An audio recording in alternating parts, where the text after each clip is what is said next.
මේක නම් සුවර් එකටම අරුස්ගේ වැඩක් වෙන්න ඕනි. හෝ මොකක්ද මේ වැඩේ කියලා නේද බැලුවේ?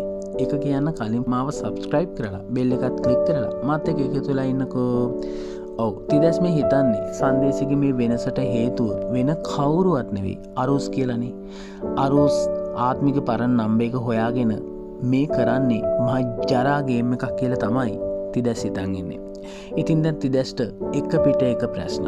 ඒව ඔළුවේ තියාගෙන කල්පනා කර කර ඉද්දි තමයි එතනට දුලංජි බොස් එයාට මීටින් එකකට විනාඩි 5ක් ඇතුළත එන්න කිව්වා කියලා පණිවිඩය කියන්නේ. ඒත් මේ ඉන්න තත්ත්වෙත් එක්ක මීටින් නෙවෙයි ඉතින් ඔක්කොම එපා වෙන එක අහන්න දෙයක්ද නේද? මට බිසි එන්න වෙන්නේ නැහැ කිව්වා කියලා ගිහින් කියන්න. එහෙම කියලා දුලංජිට කිව්වත් දුලංජි එතනින් යන්න කැමති වුණේ නැහැ. ඇයි සර් මොකක් හරි ප්‍රශ්නයකද ඉන්නේ?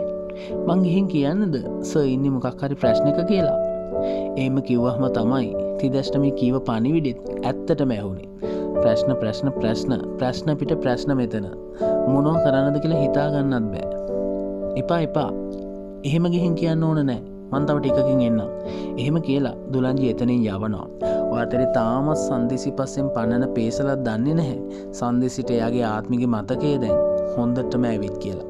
ඒක නෙවෙයි කියන්නේ අපි අතන ගියා මෙතන ගියා හැමතැනම ගියා ගෙදරින් පිටත් ගියා දවස් ගණන් එළියටත් ගිහින් හිටියා මේ ත්‍රිවිල් එක ඇතුලේ ගොඩාරියක් දේවල් වුණා ඒවා කියා ගන්න පුළුවන් මේ ත්‍රිවිල් එකට පණ තිබුණා නම් කියලා හැබැයි ඉතින් මේ ඉන්නේ සංදේශි නම් නෙවෙයි පුතෝ මේ දැන් ඉන්නේ ආත්මිනේ ඉතින් ඒ හින්දා මේ කියන කෙබර දැන් අතේ මාට්ටු කියලා හිතාගත්තොත් හොඳයි ඔය අතරේ තරුමලී දැන් ගෙවීන්ට හෙමින් ලං වෙන්න තමයි මේ ලෑස්තිය.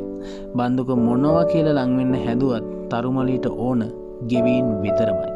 ඉතින් ඒකනේ ඔය ගෙවීන් කන්න කැමැතිම අබ මාළුවෙකුත් එක්ක බත් ගෙඩියක් හදාගෙන ඇවිත් ගෙවීන්ට කතා කරන්නේ. එතකොට සංදේශි පේසලට මොනවා කියයිද? මොනවා කරයිද? තවත් ගෙවීන්ට ඉන්න වෙන්නේ මේ ආදරය ගැන හීන දකිමින්ද? එතකොට තිදැස් එයාට උරුම දුක විතරක්ද?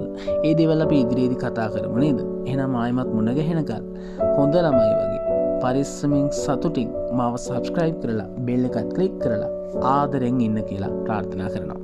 ගිහින් එන්නම් මම වාගේ ආදරණීය වස්තු